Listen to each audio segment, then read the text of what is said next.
ہماری سوسائٹی کے دانشور یہ لکھتے ہیں کہ جب آپ نے کسی سے بدلہ لینا ہو، کسی کو گھسیٹنا ہو، کسی کو ذلیل کرنا ہو تو اس پر کیس ٹھوک دیں، اسے کچہریوں میں، عدالتوں میں ذلیل کریں، اسے وہاں کے چکر لگوائیں تو اسے خدا یاد آ جائے گا۔ ایسا ہی معاملہ کچھ اسلام آباد F8 کچہری کے باہر پیش آیا، جہاں پر چودھری مبین ایڈوکیٹ نامی شخص یہ لکھتے ہیں کہ 4 ماہ پہلے وہ اپنے دفتر سے باہر نکلے تو ایک خاتون سہمی ہوئی ایک دیوار کے ساتھ کھڑی کچھ کاغذات پکڑ کر رو رہی تھی۔ انہوں نے ان ضعیف خاتون کو دیکھا، وہ اپنی گاڑی سے اترے، ان کے پاس گئے اور معاملہ دریافت کیا تو ان خاتون نے بتایا کہ ان کی عمر 90 سال ہے اور وہ اپنی ایک پاگل بیٹی کے ساتھ ایک کچے مکان میں رہائش پذیر ہے۔ ان کے رشتہ داروں نے ان سے زبردستی ان کی جائیداد پر انگوٹھے لگوائے اور ان سے جائیداد چھین لی، اور اب انہوں نے انہیں گھر سے نکالنے کے لیے ان پر کیس کر دیا ہے اور وہ کچھ ہی دنوں میں گھر سے نکال دی جائیں گی، کیونکہ ان کے پاس وکیل کرنے کے پیسے نہیں ہیں، ان کے پاس کوئی کمانے والا نہیں، ان کے گھر میں کوئی کفیل نہیں،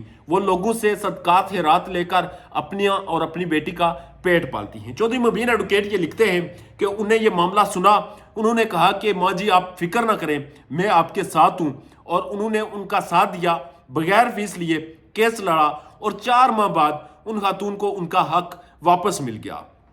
کہتے ہیں کہ اللہ کے ہاں دیر ہے اندیر نہیں، اور جب آپ کسی سسٹم کے اندر رہتے ہوئے جدوجہد کرتے ہیں، جب آپ کوشش کرتے ہیں، ہاتھ منہ مارتے ہیں، تو اللہ کی ذات آپ کو انصاف دیتی ہے۔ مبین ایڈوکیٹ یہ لکھتے ہیں کہ ان خاتون نے انہیں یہ کیس کا فیصلہ ہونے کے بعد ڈہروں دوائیں دی اور جولیاں بار بار کے دوائیں جو دی گی وہ ان کا کل اثاثہ ہے۔ اس سے پہلے بھی انہوں نے پیسے کمائے ہوں گے، اس سے بعد بھی وہ پیسے کمائیں گی، مگر بدقسمتی سے ہمارے معاشرے میں وکیلوں کو ایسے پورٹرے کیا جاتا ہے کہ جیسے یہ لوگوں کو گلے پڑنے والی کوئی مخلوق ہے۔ ان کو ایسے پورٹرے کیا جاتا ہے کہ یہ ایک جھگڑالو قوم ہے، یہ کالا کوٹ ایک فتنہ ہے، یا پھر اس کو پتہ نہیں کون سی مخلوق سمجھی جاتی ہے۔ مگر حقیقت یہ ہے کہ پاکستان کی عدالتوں میں بیٹھے ہوئے آج بھی بے شمار لوگ ایسے ہیں جو کہ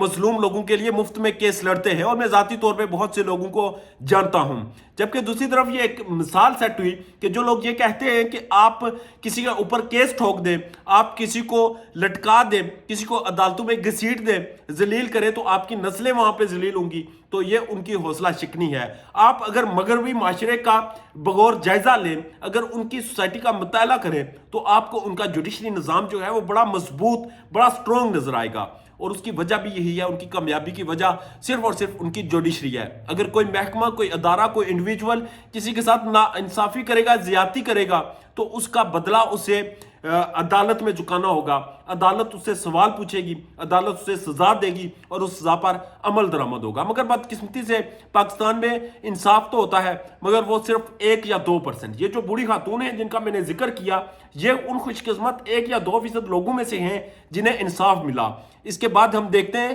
کہ پاکستان میں وہ تمام طاقتور لوگ، وہ قتل بھی کرتے ہیں، وہ لوگوں کو کچلتے بھی ہیں، وہ لوگوں کو مارتے بھی ہیں، وہ لوگوں کی تذلیل بھی کرتے ہیں، مگر ہمارا آئین، ہمارا قانون، ہماری عدالتیں ان پر آنکھیں موند لیتا ہے۔ تو یاد رکھیں، اگر آپ انصاف کریں گے، اگر آپ مظلوم کا ساتھ دیں گے، تو اس مظلوم کی دعائیں آپ کی عمر بھر کا اثاثہ ہوں گی، وہ آپ کو عمر بھر دوائیں دیں گے، اور شاید جب ریٹائرمنٹ کے بعد ایک عموماً ہم اپنی بیوروکریسی کا رویہ دیکھتے ہیں، ہمارے بیوروکریٹ جس طرح سے ذلیل اور رسوا ہو رہے ہوتے ہیں، تو شاید پھر وہ اس طرح ذلیل اور رسوا نہ ہوں، ان کی اولاد بھی انہیں ہاتھ رکھے، ان کی اولاد بھی انہیں اپنا سمجھے اور ان کے بڑھاپے کا سہارا بنے۔ تو خدا را کسی اور کے لیے نہیں، اپنے بڑھاپے کے لیے، اپنے مستقبل کے لیے انصاف کریں، انصاف کے لیے قدم اٹھائیں، سٹینڈ کریں، تاکہ آپ کی اپنی زندگی آسان ہو سکے۔ اللہ تعالی ہم تمام لوگوں کی زندگیوں کو آسانیاں عطا فرمائیں۔ اجازت دیجیے، اللہ نے کے پاس۔